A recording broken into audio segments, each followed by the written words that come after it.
just kept on pestering me. Uncle Johnny, I have a new car bed. Uncle Johnny, it's a Ferrari. And I was like, whatever, you little idiot. I sleep in a real car. Yeah, f these guys. Welcome to another episode of Mod Garage. Today, we are prepping my 35 pickup for a little bit of a road trip. Yes, sir. We're gonna put the Holley EFI kit on it. Sniper EFI from Holley. I know we did a little bit of prep work while I was at Formula Drift. What'd you do? I took it over to my buddy's shop, Jeans Muffler in Downey. Had him weld up the O2 bung on it. Bung!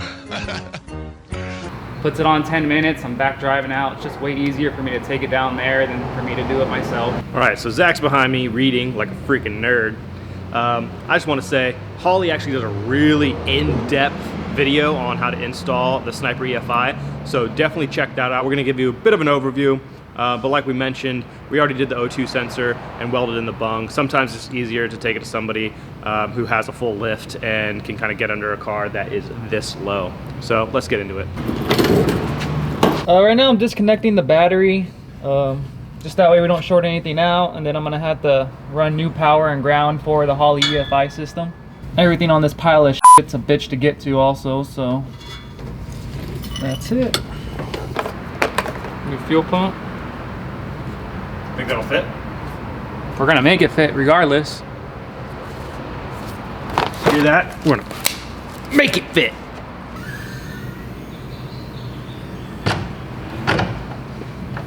Put something to hold that thing up. Yeah, more of Johnny's shit not working. Hey man. Can't even buy $20 shocks, bro.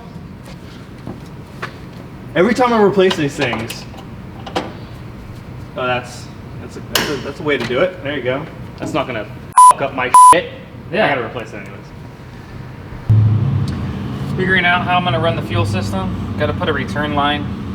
It has a vent line right now, so I think we might just use the vent line for a return line, and then tap a new hose in for a vent. That way it doesn't overpressure the tank or anything. Or we could, you know, it's one way to get rid of your ass. I don't want to blow up. I forgot to vent it. Sorry, Johnny. I wouldn't be surprised if you had a life insurance policy out on me. We'll just drill a small hole in the gas cap lid. That way we don't get any metal shavings in our fuel system, and real simple.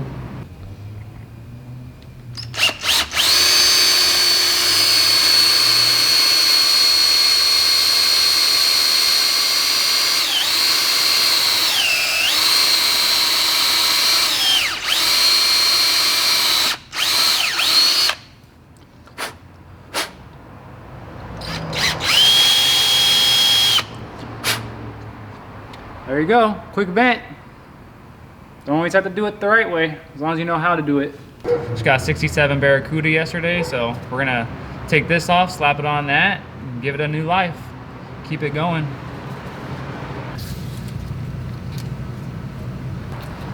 Don't want anything getting in there, no nuts, bolts, little parts, eat up a motor. Heard enough stories like that. Remember back in the day, my grandpa was telling me he went to a little car show. Some asshole put a penny down his supercharger, so when he started it up, he could hear it tick, tick, tick, tick. Yeah. So he putted it home, got home, pulled out a flat penny out of the cylinder head, cruised back up to the car show and raced that night, blew the guy off. People are dicks. Right? Notice, there's not one car part on the front of this. But this thing's pretty like a little tea kettle.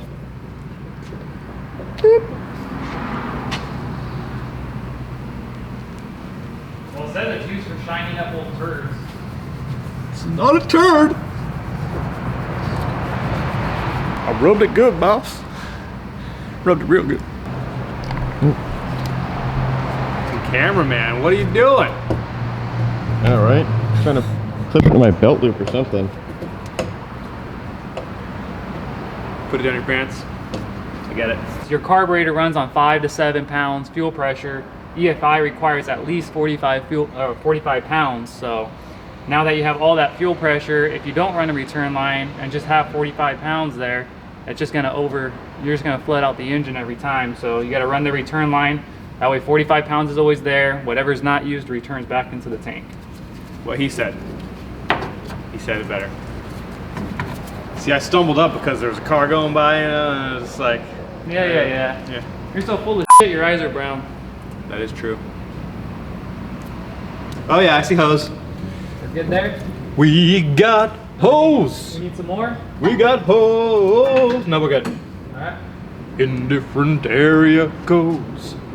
Area code. We've got hose. Ludicrous. Just trying to find the best route for our return line. Make sure it's away from the exhaust. Don't want that to, you know, melt in, catching fire. I'm bringing a fire extinguisher, but I don't want to use it. Yeah, I don't want you to use it either.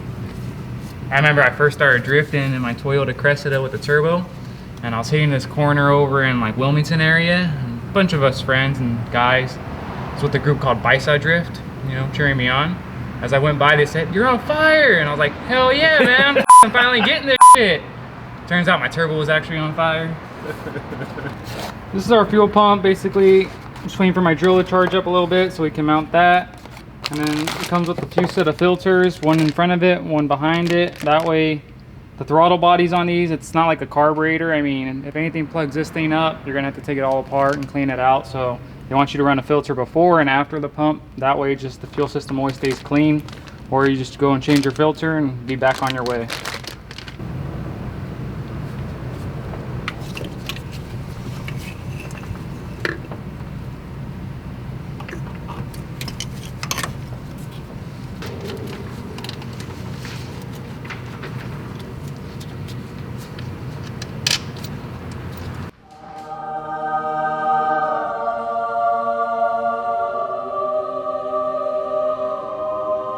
Right now, we're hooking up the EFI throttle body to the distributor vacuum advance. Hose is a little bit smaller than what Johnny had on there, so I found this one, had laying around, steel braided line. Keep it looking clean, that's what he kind of had on it before, so modify this, make it work. Less money spent.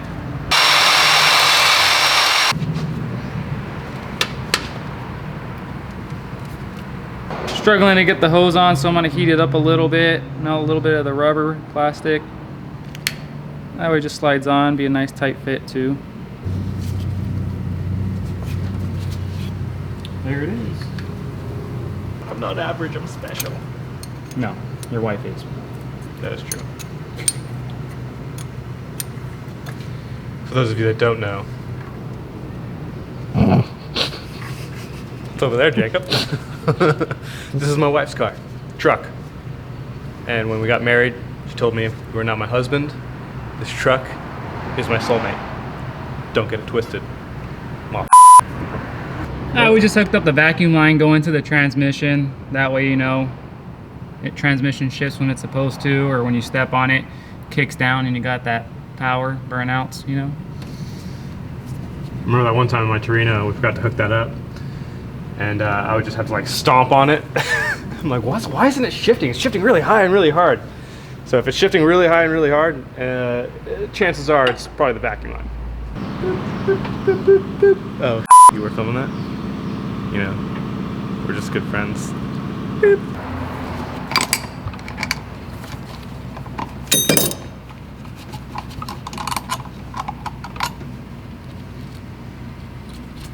It's gonna be for cable linkage for the transmission, for the downshifts.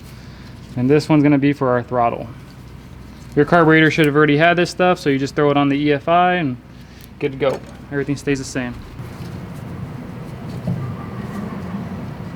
So right now we're searching for a place to put the temperature sensor. Wiring in this thing is gonna be a little tricky.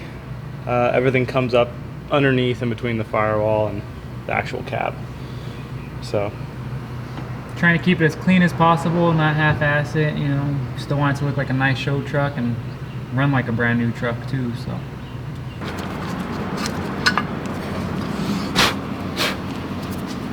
So, gonna have to borrow an adapter to make everything fit. We don't have a lot of options on this motor, so luckily Zack has a ton of shit laying around. Still plugged up.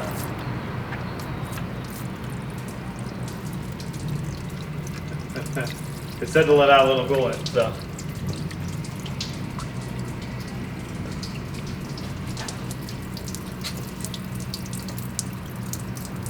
because nothing's easy on this vehicle. We have to actually take off the alternator to fit the temperature sensor. So, more work. What are you gonna do?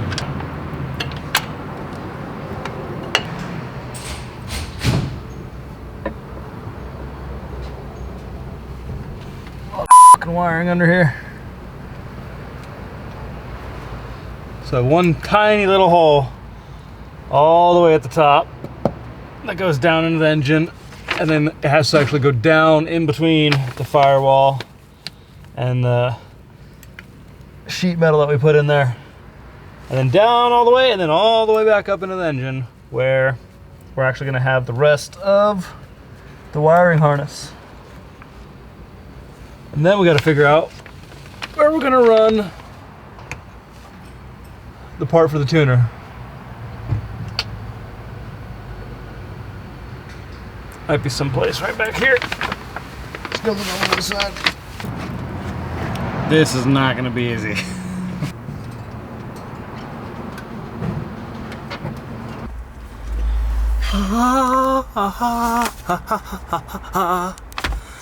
There it is.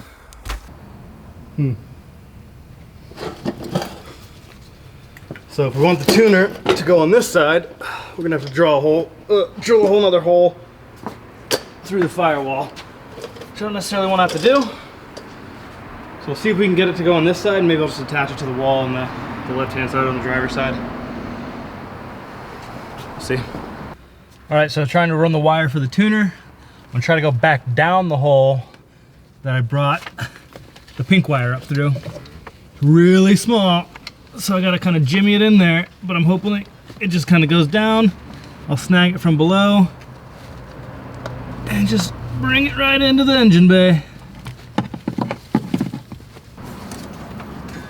Yeah, dang it. Getting closer.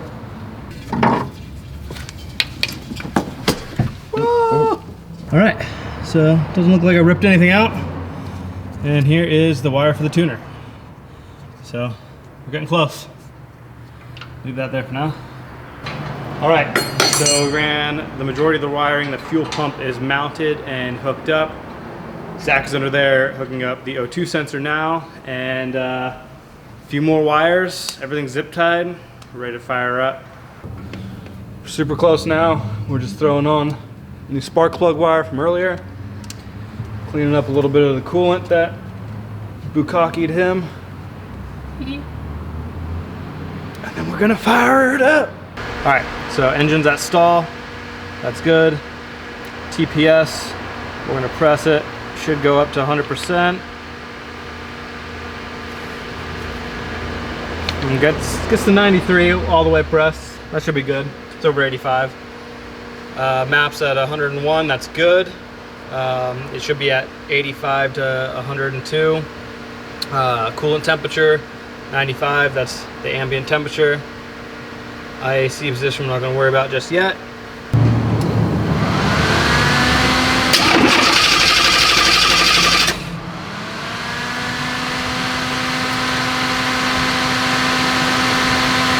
All right.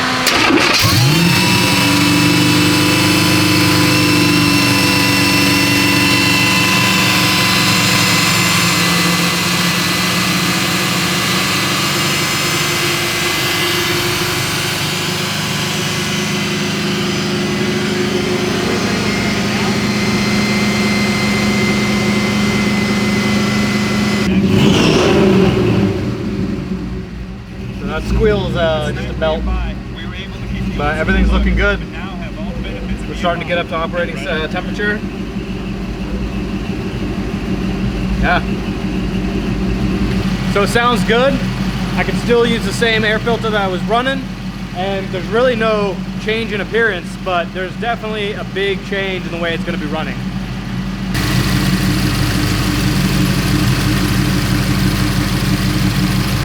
All right, so everything's running smoothly. We're gonna take it for a test drive, and I mean, time to pick up the trailer and hit the road. It's 2:08 a.m. I have my trailer hooked up.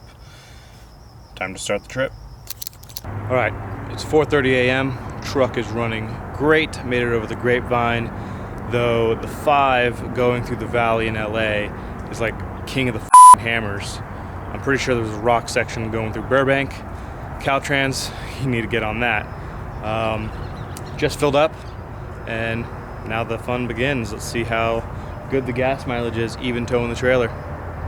And I made it. So 439 miles, used up about 35 gallons of gas, averaging 12.4 miles per gallon. I used to get 9.2 with the regular carburetor.